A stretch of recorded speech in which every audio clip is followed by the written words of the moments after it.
சிம்பிளாக என்னோடய ஸ்டைலில் ஒரு பாஸ்தா ரெசிபி பார்க்கலாமா? அதுக்கு ஒரு கடாயில் எண்ணெய் கொஞ்சம் தாராளமாக ஊற்றிட்டு நல்லா சுட்டதுக்கப்புறமா கடுகு சீரகம் போட்டு பொரிஞ்சதும் ஒரு மீடியம் சைஸ் வெங்காயத்தை நல்லா பொடியாக நறுக்கி சேர்த்துக்கோங்க. கூடவே கொத்தமல்லி கருவேப்பிலை, ஒருத்தருக்கான ரெசிபி இது.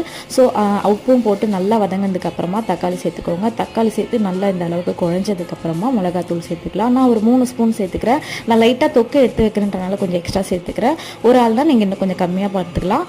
உங்கள் மிளகாத்தூள் காரமாக இருக்குன்னா கொஞ்சம் மல்லித்தூள் சேர்த்துக்கோங்க. கூடவே ஒரு அரை ஸ்பூன் ஜீரகத்தூள் சேர்த்து லோ ஃப்ளேமில் வச்சு நல்லா வதக்கிட்டு மசாலா வசப்போம். அதுக்கப்புறமா ஒரு 2 ஸ்பூன் தயிர் சேர்த்துக்கோங்க.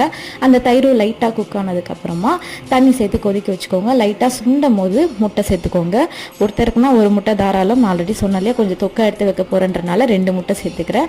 சேர்த்துட்டு இதை நல்லா லோ ஃப்ளேம்லேயே வச்சு குக் பண்ணிக்கலாம், நம்ம முட்டை நல்லா வேகிற அளவுக்கு. இப்போ லாஸ்ட்டாக நம்ம வேக வச்ச பாஸ்தா அண்ட் கொஞ்சமாக பெப்பர், கூடவே கஸ்தூரி மேத்திலாம் சேர்த்து மிக்ஸ் பண்ணிங்கன்னா செம்மையாக இருக்கும்.